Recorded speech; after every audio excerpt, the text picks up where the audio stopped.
Hi friends, Bihar education में आप लोग का स्वागत है। आई होप कि आप लोग ठीक ही होंगे। देखिए फ्रेंड्स, संविधान में वर्णित पंचायत के बारे में आज हम लोग विस्तार पूर्वक जानेंगे कि पंचायत हमारे देश में क्यों लागू किया गया, कैसे लागू किया गया, इसकी क्या जरूरत थी। ठीक है, और मुखिया, वार्ड, सरपंच, पंच, समिति, इस सभी चीजों के बारे में हम लोग विस्तार से जानेंगे। ठीक है, तो आप लोग वीडियो में बने रहिए, वीडियो के लास्ट तक बने रहिए, तभी आप लोग को ये सब चीज समझ में आएगा। ठीक है फ्रेंड्स, तो हम लोग इसे चर्चा करते हैं पंचायत के बारे में। 1952 सामूहिक विकास कार्यक्रम पंचायत। देखिए फ्रेंड्स, क्या होता है ना कि जब हमारा देश 1947 में आजाद हुआ तो भारत की स्थिति जो थी, भारत की आर्थिक स्थिति बहुत ही दयनीय थी। ठीक है, तो केंद्र में बहुत ही दयनीय स्थिति खराब थी भारत की। तो भारत का जो छोटे स्तर है, यानी कि गांव, कस्बा, ग्राम पंचायत, ये सब है, तो उसके विकास के लिए, यानी कि छोटे स्तर के विकास के लिए कई सारी योजना बनाई गई। ठीक है, कि छोटे स्तर का विकास हो सके। ठीक है, तो कई योजनाओं में से कुछ प्रमुख योजना थी कि सामूहिक विकास कार्यक्रम, राष्ट्रीय विस्तार सेवा कार्यक्रम, अन्य कई योजनाएं हैं। तो 1952 में सामूहिक विकास कार्यक्रम और 1953 में राष्ट्रीय विस्तार सेवा कार्यक्रम चलाया गया। इन सभी कार्यक्रमों का मकसद यही था कि छोटे स्तरों का विकास कराना है, कि ग्राम स्तर के जो क्षेत्र उसे क्या जरूरत है, क्या नहीं जरूरत है, क्या करना चाहिए, नहीं करना चाहिए। ठीक है, तो ये सब चीज जो है कि ये सामूहिक विकास कार्यक्रम, राष्ट्रीय विस्तार सेवा जो आयोग है, समिति है, ये सब करते थे। ठीक है, तो केंद्र को तो ये जो है कि कई साल वर्षों तक चले, तो केंद्र को कहीं ना कहीं लगा कि इससे जो है कि छोटे स्तरों का विकास ज्यादा नहीं हो रहा है, लेकिन ज्यादा स्तर पर विकास नहीं हो रहा है। ठीक है, तो 1957 ईस्वी में केंद्र के द्वारा एक समिति का गठन किया गया, बलवंत राय मेहता समिति का। ठीक है, 1957 ईस्वी में बलवंत राय मेहता समिति का गठन किया गया। ये बलवंत राय मेहता समिति जो है कि ये बलवंत राय मेहता समिति जो है कि और 2 वर्षों में अपना रिपोर्ट तैयार किया, यानी कि 1957 में बलवंत राय मेहता समिति का गठन हुआ और 1959 ईस्वी में बलवंत राय मेहता समिति अपना रिपोर्ट केंद्र को सौंपा। ठीक है, तो बलवंत राय मेहता समिति का गठन किया गया। इस बलवंत राय मेहता समिति का क्या कहना था कि पंचायत को त्रिस्तरीय भागों में बांटना चाहिए, यानी कि 3 स्तरीय में। तो इनका मानना था बलवंत राय मेहता समिति का कि पंचायत को 3 स्तरों में बांटना चाहिए। एक ग्राम पंचायत, पंचायत समिति और जिला पंचायत, जिसे हम जिला परिषद भी कहते हैं। ठीक है, तो ग्राम पंचायत जो हमारे पंचायत होते हैं वही ग्राम पंचायत, और पंचायत समिति जो प्रखंड स्तर पर होता है, और जिला पंचायत जिसे हम जिला परिषद भी कहते हैं, तो जिला परिषद ये जिला में होते हैं। ठीक है, तो ये लागू किया गया। ठीक है, तो जब ये लागू हो रहा था तो पंडित जवाहरलाल नेहरू का कहना था कि इसे संविधान में जोड़कर इसे लागू कर देना चाहिए। ठीक है, जबकि डॉक्टर भीमराव अम्बेडकर का कहना था कि नहीं, पंचायत को लागू नहीं करना चाहिए। तो इन दोनों में बहुत सारा विवाद हो रहा था, दोनों झगड़ रहे थे। पंडित जवाहरलाल नेहरू का कहना था कि नहीं, पंचायत लागू होना चाहिए, तो डॉक्टर भीमराव अम्बेडकर का कहना था कि नहीं, पंचायत लागू नहीं होना चाहिए।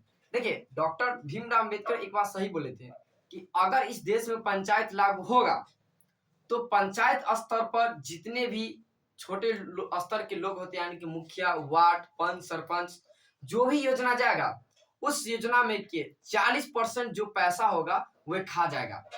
यह डॉक्टर भीमराव अंबेडकर बोले थे, और हमारे वर्तमान समाज में, हमारे वर्तमान में ये सब हो ही रहा है। ठीक है, तो वे बोले थे।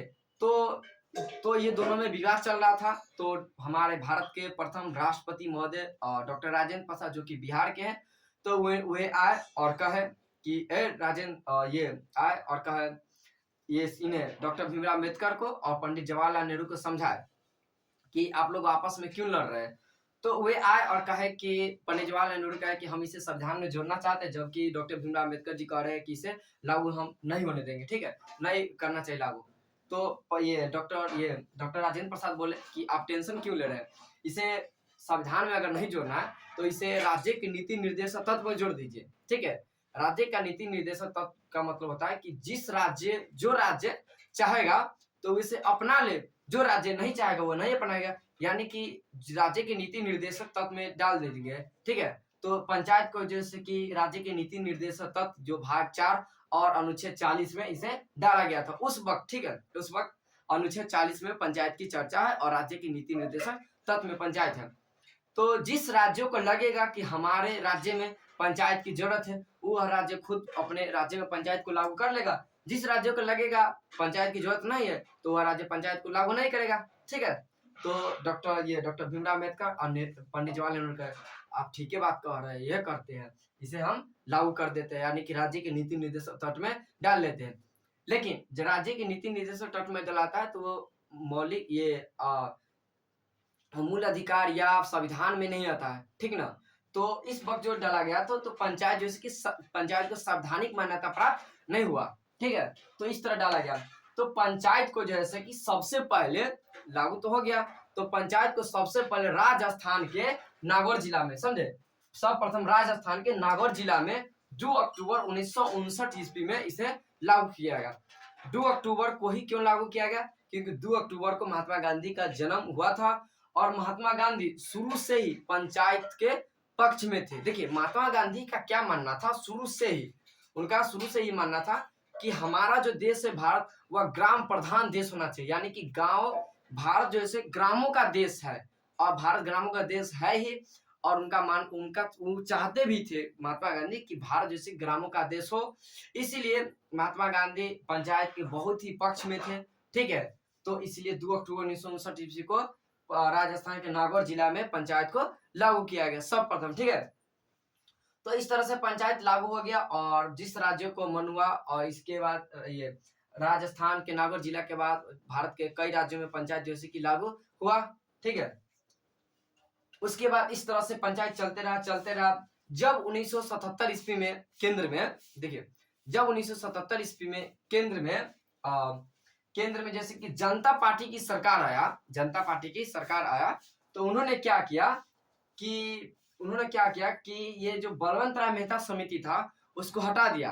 कहा कि अब इसमें परिवर्तन आना चाहिए। ठीक है, इस पर बहुत सारा काम हो गया, अब इसमें परिवर्तन आकर के इस पर और सारा विकास होगा। ठीक है, तो ये 1977 इसमें जब केंद्र में जनता पार्टी की सरकार आया तो उसने क्या किया कि अशोक मेहता समिति के द्वारा इसमें जैसे कि पंचायत को 2 स्तरीय बना दिया। ठीक है, 2 स्तरीय बना, देखिए फ्रेंड्स क्या होता है कि परिवर्तन करने का मतलब होता है कि उसमें अच्छा से परिवर्तन होना चाहिए। ठीक है, तो जब 1977 में जनता पार्टी की सरकार आया तो इसने परिवर्तन नहीं किया। इसने क्या किया कि जो पंचायत समिति है ना, ये इस पंचायत समिति को ये क्या हटा दिया और ग्राम पंचायत और जिला पंचायत को रहने दिया।